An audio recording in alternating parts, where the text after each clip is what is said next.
এখনও কাটেনি রেমালের প্রভাব, দুর্যোগ থেকে রেহাই নেই। আজও বঙ্গে বৃষ্টির লাল সতর্কতা জারি। তো ঘূর্ণিঝড় রেমালের প্রভাবে আজও কলকাতা সহ বাংলার কোন কোন জেলাগুলিতে ভারী থেকে অতি ভারী বৃষ্টির লাল সতর্কতা জারি করেছে আবহাওয়া দফতর, এবং এই দুর্যোগ আরও কতদিন ধরে কোন কোন জেলাগুলিতে চলবে, কি বলছে আবহাওয়া দফতরের পূর্বাভাস, বিস্তারিত জানিয়ে দেব ভিডিওতে, সঙ্গে থাকুন। আর আবহাওয়ার প্রতিনিয়ত আপডেট পেতে আমাদের ইউটিউব চ্যানেলটি সাবস্ক্রাইব করুন।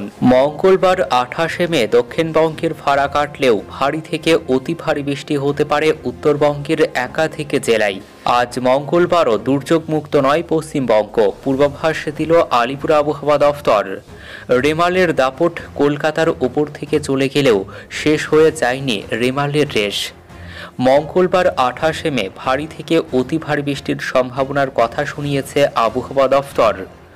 দার্জিলিং ও কালিম্পংয়ে লাল সতর্কতা জারি করা হয়েছে, কমলা সতর্কতা জারি করা হয়েছে জলপাইগুড়ি, আলিপুরদুয়ার, কোচবিহারে। এখন ঘূর্ণিঝড় রেমালের অবশিষ্ট অংশ নিম্নচাপে পরিণত হয়েছে। বেশ দুর্বল হয়ে পড়েছে ঘূর্ণিঝড় রেমাল, এখন অবস্থান করেছে বাংলাদেশের ওপর।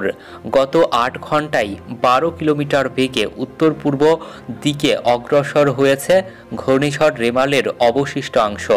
এখন এটি একটি নিম্নচাপে পরিণত হয়েছে। আবহাওয়া দফতরের পূর্বাভাস, রেমালের অবশিষ্ট অংশ পূর্ব উত্তর পূর্ব দিকে অগ্রসর হতে পারে। পরবর্তী 12 ঘন্টার মধ্যে এটি আরও দুর্বল হয়ে পড়বে। সোমবার রাতেই গভীর নিম্নচাপে পরিণত হয়েছে ঘূর্ণিঝড় রেমাল। আজ 28শে মে মঙ্গলবার দক্ষিণবঙ্গের কোনো জেলাতেই ভারী বৃষ্টির সম্ভাবনা নেই। হালকা থেকে মাঝারি বৃষ্টি হতে পারে, সঙ্গে বইতে পারে ঝোড়ো হাওয়া। আগামীকাল 29শে মে বুধবার থেকে আগামী শনিবার পর্যন্ত দক্ষিণবঙ্গের সব জেলাতেই হালকা বৃষ্টির পূর্বাভাস রয়েছে, তবে সব জায়গায় বৃষ্টি হবে না।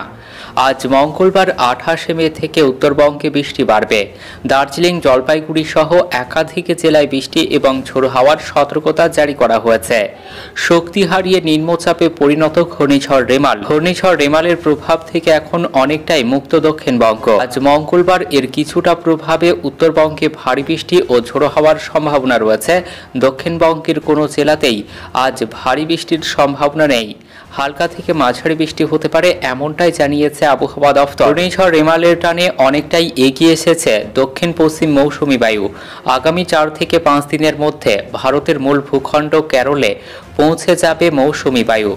দক্ষিণবঙ্গে আজ মঙ্গলবার থেকেই বাড়বে তাপমাত্রা। সকাল থেকে রোদ যত বাড়বে গরম বাড়বে, সঙ্গে রেমালে ছেড়ে যাওয়া জলীয় বাষ্প থাকায় অস্বস্তি সামান্য বাড়তে পারে। আগামীকাল বুধবার থেকে গরম ও অস্বস্তি দুটোই বাড়বে দক্ষিণবঙ্গের জেলাগুলিতে। বিকেল বা সন্ধ্যার দিকে পশ্চিমের জেলাগুলিতে বজ্রবিদ্যুৎ সহ বৃষ্টির সম্ভাবনা রয়েছে।